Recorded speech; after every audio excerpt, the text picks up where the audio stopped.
পৃথিবীর সমস্ত হাক্কানি ওলামায়ে কেরাম এ কথার উপরে ঐক্যবদ্ধ। আমরা নামাজের ভিতরে বুকের উপরে হাত বাঁধবো না নাভির নিচে হাত বাঁধবো, এ নিয়ে মতবাদ আছে, মানে মতবিরোধ আছে, ঠিক কি ঠিক না? আমরা নামাজের ভিতরে সূরা ফাতিহা পড়বো কি পড়বো না ইমামের পিছনে, এ নিয়ে মতপার্থক্য দ্বিমত ওলামায়ে কেরামের আছে। কোন ওলামায়ে কেরাম বলছেন যে হ্যাঁ পড়তে হবে, কেউ বলছেন না পড়া লাগবে না। কিন্তু এমন একটা মাসআলা আমি আপনাদের সামনে বলতেছি যে মান সাব্বা নাবিয়্যান ফাকতুলুহু, যে সমস্ত ব্যক্তিরা, যে সমস্ত সম্প্রদায়রা আল্লাহ এবং আল্লাহর রাসূলকে গালি দিয়ে কথা বলবে, কটাক্ষ করে কথা বলবে, ইসলাম ধর্মের উপরে আঘাত করে কথা বলবে, ফাকতুলুহু, তোমাদের ইমানি দায়িত্ব, যারা সরকার প্রধানে থাকবে তাদেরকে প্রকাশ্যে দিবালোকে তাদেরকে হত্যা করতে হবে। বিধানটা কার? এই মাসআলার উপরে কোন ওলামায়ে কেরামের, কোন দেশের কোন ওলামায়ে কেরামের কোন মত পার্থক্য নাই, সকলেই ঐক্যবদ্ধ যে যে ইসলামকে কটাক্ষ করে কথা বলবে, আলহামদুলিল্লাহি রাব্বিল আলামিন, এটা আমরা সকলে মানি কি মানি না? যে মানে না সে কাফের। তারা নিয়ে আমার কোনো বক্তব্য আজকে নেই।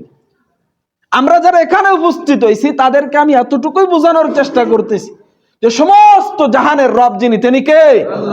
সেই রব আমাদেরকে সৃষ্টি করেছেন, আমাদেরকে দুনিয়ার, আমাদের জন্যই দুনিয়ার সবকিছু বানাইছেন। আমাদের সামনে সে রবকে নিয়ে যদি কোনো ব্যক্তি কটূক্তি করে তো আমাদের ইমানি দায়িত্ব যে আমাদের শক্তি থাকলে তাকে হত্যা করা। রাসূল বলেছেন ফাকতুলুহু, তোমরা তাকে হত্যা করো, তাকে তার জন্য এই দুনিয়াটা না। তো এই রাখাল রাহা নামক এই নাস্তিক, কি বলবো এখন আমি যদি এখানে বলি, রসুলের হাদিস দিয়ে আল্লাহর কোরআনের আয়াত দিয়ে, এই লোকটা হলো জারস সন্তান। তো জারস শব্দটা গতবারে ওই জারস শুনলে আবার কারোর অন্তর জ্বলে। তাহলে আমি যদি বাংলায় অনুবাদ করে আমি বলি যে সে লোকটা হলো জারজ, তাহলে অনেকের আবার মাইন্ডে লাগে। আমি তো ভাই আপনাকে বলছি না আপনার ভিতরে এই রোগ আছে। আমি যখন আল জামিয়াতুল আহলিয়া দারুল উলুম মুঈনুল ইসলাম হাটহাজারী মাদ্রাসাতে গেলাম, তো আমি ওখানকার কোনো কিছু তো চিনি না, নতুন গেছি। একক তো নামাজের সময় জামাত খাড়া হয়ে গেছে, মাদ্রাসার সামনে পুকুর আছে। তা আমার চোখের সমস্যা, আমি চশমা ব্যবহার করি, আমার চোখ চুলকায়। আমি ওখানে দ্রুত যে উজু করে নামাজ পড়ছি। নামাজ পড়তে না পড়তে আমার চোখ একেবারে লাল হয়ে গেল। ছাত্র ভাইদেরকে বললাম, পরিচিত যারা আছে, ভাই এ তো পুকুরের পানির সমস্যা, আমার চোখ চুলকায়, এত লাল হয়ে গেল, আমার চোখের সমস্যা, ডাক্তারের এখানে যাইতে হবে। তো তারা আমাকে বলল, ভাই পুকুরের পানির সমস্যা না, সমস্যাটা আপনার চোখের। ঠিক না ভাই? আমরাও তো ওই পুকুরের পানি দিয়েই উজু করে নামাজ পড়লাম, আমরা তো স্বাভাবিক, আমরা সুস্থ। তাহলে সমস্যাটা পানির না, সমস্যাটা কি? আমার চোখের। চিকিৎসা আমার নিতে হবে, ঠিক না ভাই? এটাই ভাই যে কথাটা বলতেছি, যারা আল্লাহ আল্লাহ রসুলকে গালি দেয় তারা আসলেই বৈধ সন্তান না, তারা আসলে প্রকৃতপক্ষে ওই হারামজাদা জারস সন্তান, ঠিক কিনা? রাখাল রাহা যে এটা করছে, আমরা আন্দোলন করছি, কিন্তু দেখেন আজ পর্যন্ত তার বিরুদ্ধে কোনো অ্যাকশন নেওয়া হয়নি। এমনকি মামলা দেবার জন্য আমরা ঢাকাতে যারা আমাদের ভাইয়েরা আছে, তারা তাওহীদি জনতা, মুসলমান, আমার আপনার মতো যারা মুসলমান, তারা থানায় যে তারা মামলা তার বিরুদ্ধে মামলা দিতে গেছে, মামলাও নেয়নি। কারা নেয়নি? যারা নেতৃত্বে আছে। অথচ তার অপরাধটা কি ছোট? কথা বলেন, অনেক বড় অপরাধ, এর চেয়ে বড় অপরাধ নাই। যে ব্যক্তি কুফরি করতেছে, কথা বলেন, যে ব্যক্তি, আমাদের এলাকায় মুশরিক আছে না, হিন্দু যারা আছে, বৌদ্ধ, খ্রিস্টান, প্রত্যেকেই কাফের। তো যে কুফরি করতেছে তার ধর্মীয় স্বাধীনতা আল্লাহ তাআলা দিছে।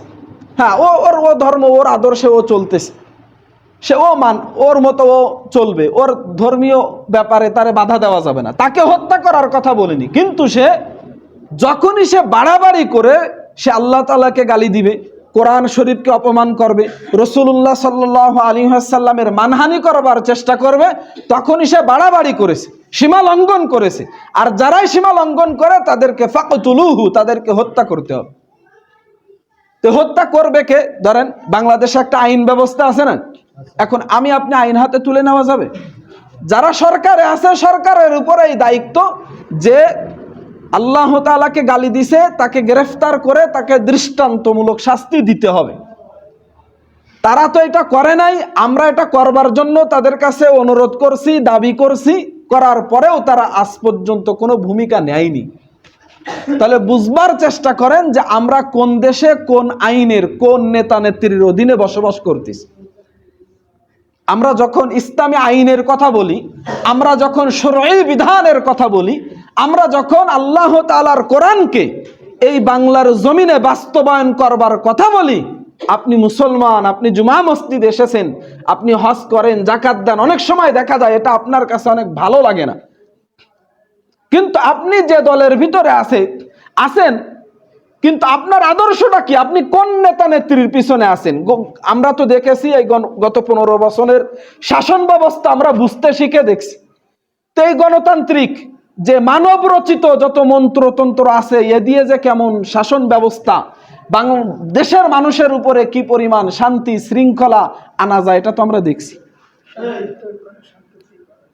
আর এখনকার ব্যবস্থাও তো দেখতেছি যে যারা আল্লাহ তাআলাকে গালি দিতেছে, একটা কথা নয় বুঝলাম একজন আলেমকে গ্রেফতার করেছে, সেটা একটা মাননীয়, কিন্তু আল্লাহ তাআলাকে গালি দিতেছে, আল্লাহ তাআলার মানহানি করতেছে, সেখানেও যারা তাগুতি সরকার তারা কোনো পদক্ষেপ নিচ্ছে না। তাহলে বোঝেন আমরা কোথায় আছি। অথচ আরো একটা, এই 2 দিনের গতকালকের একটা ঘটনা আমি আপনাদেরকে শোনাই। এই রমজান মাস, পবিত্র মাস, এতে কোনো সন্দেহ আছে ভাই?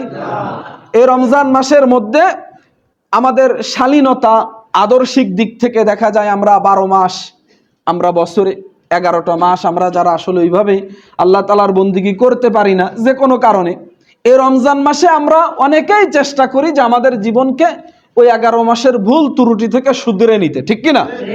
আমাদের ভবিষ্যতের জীবনকে আমরা একটা মোড় দিয়ে পরিবর্তন করে আল্লাহ তাআলার বন্দেগীর মধ্যে আলোক উজ্জ্বল জীবনের ভিতরে নিতে চাই কি চাই না? তো দেখা যায় পবিত্র মাহে রমজানের একটা ওসিলায় বা এর একটা সম্মান আছে না নাই? তো আমরা অনেকেই যারা স্বাভাবিক যে রোজা রাখে না, সেও বলে যে ভাই যারা রোজা রাখিও না তারা প্রকাশ্যে খাবার খেও না, ঠিক না? বা এই রমজান মাসের ভিতরে মহিলাদের একটু পর্দাপশিদার ব্যাপার বা এইগুলা তো স্বাভাবিক, আমরা সাধারণ মুসলমানেরাও বুঝি। এই ঢাকাতে এক ভাই ছোট একটা চাকরি করে, মুসলমান, আলকা মুখে দাঁড়িয়ে আছে, যুবক, রাস্তা দিয়ে যাইতেছিল, তো কিছু মেয়েরাও তো শুনছেন যে সিগারেট খাওয়ার স্বাধীনতা চাচ্ছে। কি বলবো, আমাদের পরিবেশ, মেয়েরা ঢাকাতে আন্দোলন করতেছে, আমরা সিগারেট খাবো, প্রকাশ্যে দিবালোকে কেউ বাধা দিতে পারবে না, এটা স্বাধীনতা ওনাদেরকে দিতে হবে। তো এরকম গায়ে উড়না ভালো ঠিক নাই, আসলে কেমন কেমন পোশাক পরছে। তো সে রোজাদার ভদ্র ছেলেটা, একেবারে ওনার কথা শুনলেই তো বোঝা যায় যে ভিতরে আসলেই দুষ্টু কিনা, না আসলে সে ভদ্র, বোঝা যায় না ভাই?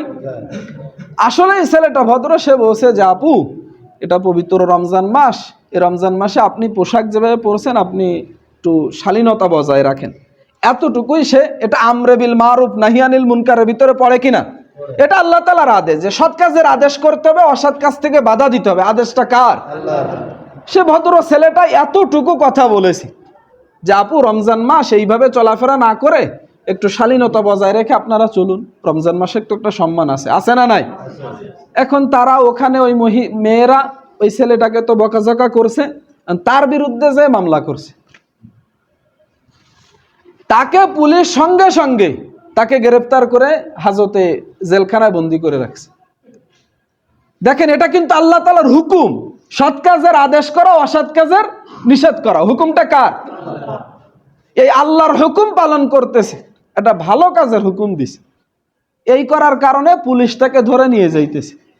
এই শাসন ব্যবস্থা বা যারা শাসক আছে তারা তাদেরকে বন্দী করতেছে। অথচ আর একটা লোক আল্লাহ তাআলাকে গালি দিতেছে, তার বিরুদ্ধে তাকে গ্রেফতার করবার জন্য আমরা আন্দোলন করতেছি, সংগ্রাম করতেছি, তার বিরুদ্ধে কোনো অ্যাকশন নাই। অথচ একজন আল্লাহর হুকুম অনুযায়ী একটু দাওয়াত দিচ্ছে, দাওয়াতি কাজ, তাকে ধরে নিয়ে যাইতেছে। এখন আপনারা বিবেকের কাছে একটু প্রশ্ন করেন, আপনি কোন শাসন ব্যবস্থার ভিতরে আছেন?